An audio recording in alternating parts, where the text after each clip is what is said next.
Field marshal का एक और क्रेडिट आ गया। अगले चंद रोज इंतहाई अहम है। इसराइल चाहे भारत के साथ मिल जाए या अफगान तालिबान के साथ हाथ मिला ले, अल्हम्दुलिल्लाह वो किसी भी महाज से पाकिस्तान का मुकाबला नहीं कर सकता। अब फील्ड मार्शल आसिम मुनीर कल ईरान में थे और आप देखें इनके दौरे तेहरान के दौरान ही इसराइल और लेबनान के दरमियान सीज फायर की खबर आ रही, बर्फ पिघल रही, एक दरमियान का रास्ता निकाला जा रहा है। और यही वजह है कि व्हाइट हाउस से पाकिस्तान की तारीफों के बयान जारी हो रहे हैं। प्रेसिडेंट ट्रंप ने तो अब बाकायदा ऐलान कर दिया कि अगर डील फाइनल हुई तो वो खुद इस्लामाबाद आएंगे। आज इसराइल के अखबार यरूशलेम पोस्ट ने इमरान खान का खुलकर दिफा किया। इमरान खान की अपनी जमात इस वक्त खाना जंगी का शिकार है। इमरान की बहनें पार्टी पर कब्जा करने के लिए हर हरबा इस्तेमाल कर रही हैं।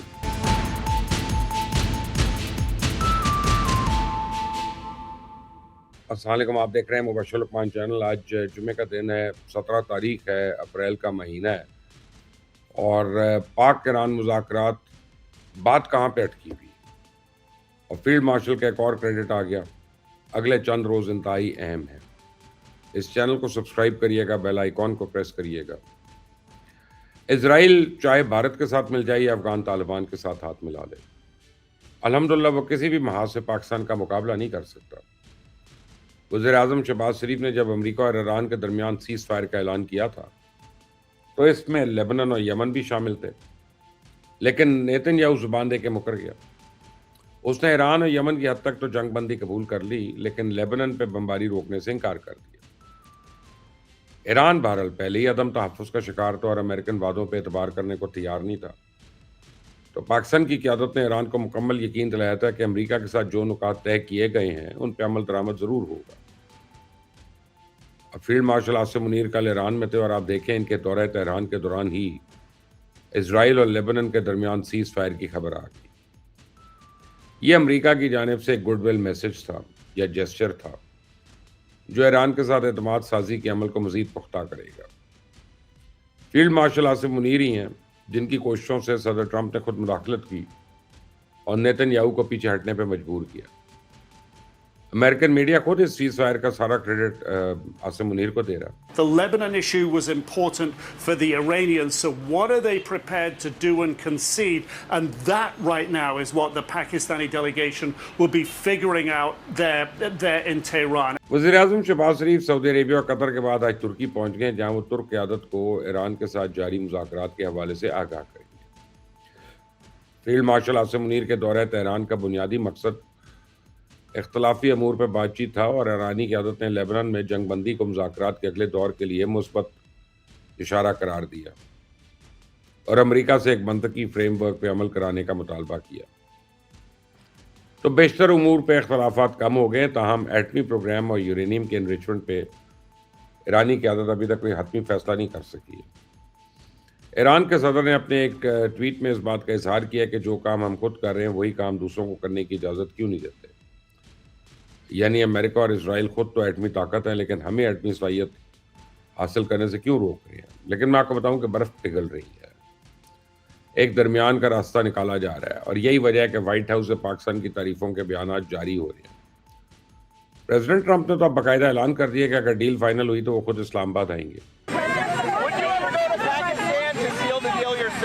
I would go to Pakistan, yeah.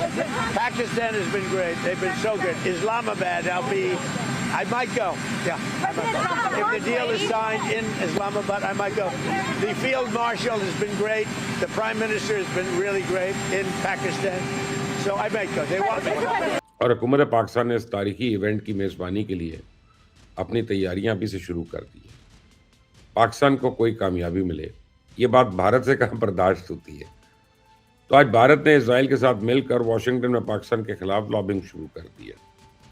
दोनों का मकसद एक है कि किसी तरह प्रेसिडेंट ट्रंप को इस्लामाबाद जाने से रोका जाए। लेकिन इन अकल के अंधों को यह मालूम नहीं है कि प्रेसिडेंट ट्रंप तो पहले दिन से कह रहे हैं कि ईरान के साथ मुज़ाकरात नाकाम हुए तो इसके जिम्मेदार नायब सदर जेडी वैंस होंगे, अगर डील हुई तो उसका क्रेडिट वो खुद लेंगे। अब मैं आपको बताऊं कि अमेरिका इसराइल की ईरान के खिलाफ जंग शुरू होने से पहले ही पाकिस्तान के अंदरूनी और बैरूनी दुश्मनों ने खुली साजिश का आगाज़ कर दिया। इन साजिशी अनासर को लगा था कि पाकिस्तान के अमेरिका से चाहे जितने अच्छे ताल्लुकात हो जाएं, जो ही जंग का आगाज़ होगा अमेरिका पाकिस्तान से या तो ज़मीनी अड्डे मांगेगा या फिर पाकिस्तान के साथ ताल्लुकात ख़राब करके पाकिस्तान को साइड लाइन कर देगा। لیکن جب جنگ شروع ہوئی تو پاکستان نے فوری طور پہ پس پردہ رہتے ہوئے امن کے کردار کے لیے کام شروع کر دیا. تو پاکستان کے دشمنوں نے یہاں شیعہ سنی فساد برپا کرنے کی کوشش کی، لیکن پاکستان نے معاملہ فہمی کا ثبوت دیا اور فوری طور پہ سازش کا گلا گھونٹا. اس کا نتیجہ یہ نکلا کہ دوران جنگ ایران میں پاکستان زندہ باد ریلیاں نکالی جاتی رہیں. بھارتی میڈیا جب بھی پاکستان کے خلاف پروپیگنڈا کرتا تو ایرانی وزیر خارجہ سوشل میڈیا پہ پاکستان کے حق میں خود پوسٹ کرتے اور پاکستان زندہ باد کے نعرے لگاتے. دشمنوں کا ایک اور پلان تھا کہ اگر ایران سے عرب ریاستوں پہ حملہ ہوتا ہے تو یقیناً پاکستان کا سعودیہ سے دفاعی معاہدہ ختم ہونے کا امکان بڑھے گا اور پاکستان کا دیرینہ ساتھی سعودی عربیہ پاکستان سے ناراض ہو جائے گا. لیکن دیکھا دنیا نے کہ کس طرح پاکستان نے سعودی عربیہ کو اس امن مذاکرات میں انگیج کر کے رکھا. سعودی عربیہ میں اپنی ایئر فورس تعینات کی اور اس وقت پورے عرب سوشل میڈیا پہ پاکستان کے گن گائے جا رہے ہیں. ہمارا دشمن الحمدللہ ایک بار پھر ناکام. اب دشمنوں نے ایک نئی چال چلی ہے اور ایک بار پھر عمران خان کی رہائی کے لیے نئی مہم لانچ کی ہے. تو آج اسرائیل کے اخبار یروشلم پوسٹ نے اپنے اداریے میں عمران خان کا کھل کر دفاع کیا. پوری دنیا اسرائیل کو برا بھلا کہہ رہی ہے. نیتن یاہو کے اقدامات کو انسانیت دشمن قرار دیا جا رہا ہے. خود نیتن یاہو پہ کرپشن اور جنگی جرائم میں ملوث ہونے کے الزامات ہیں. مجھے حیرت ہوتی ہے کہ اسرائیلی میڈیا کو اپنے مسئلے پہ بات کرنے کی فرصت نہیں اور ہر چند مہینے کے بعد وہ عمران خان کی رہائی کے لیے ایک نئی مہم شروع کر دیتا. یروشلم پوسٹ کے ایڈیٹر کو چاہیے کہ پہلے تو پی ٹی آئی کی قیادت سے تو پوچھ لے کہ ان کو بھی عمران خان کی رہائی منظور ہے یا نہیں. عمران خان کی اپنی جماعت اس وقت خانہ جنگی کا شکار ہے. عمران کی بہنیں پارٹی پہ قبضہ کرنے کے لیے ہر حربہ استعمال کر رہی ہیں.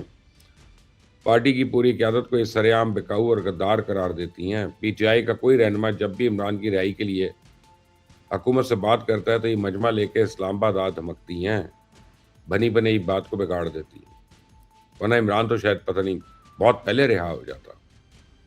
یروشلم پوسٹ کو چاہیے کہ وہ گولڈ سمتھ خاندان کے اشاروں پہ ناچنے کی بجائے دنیا کو حقیقت بتائے کہ عمران کا اپنا خاندان اس کی رہائی نہیں چاہتا. اور یروشلم پوسٹ کا ایڈیٹوریل بورڈ شاید یہ بھول گیا کہ جب اللہ پاک عزت دے رہا ہو اسے کوئی کائنات کی طاقت ذلیل نہیں کر سکتی. اور جس کے مقدر میں اللہ نے وہ ذلت لکھ دی وہ دنیا کی تمام طاقتیں ہونے کے باوجود ذلیل و رسوا ہی ہوتا رہے گا. مجھے کامنٹس میں اپنی رائے ضرور دیجیے گا. اللہ تعالیٰ پاکستان اور پاکستانیوں کا حامی و ناصر ہو. اللہ حافظ.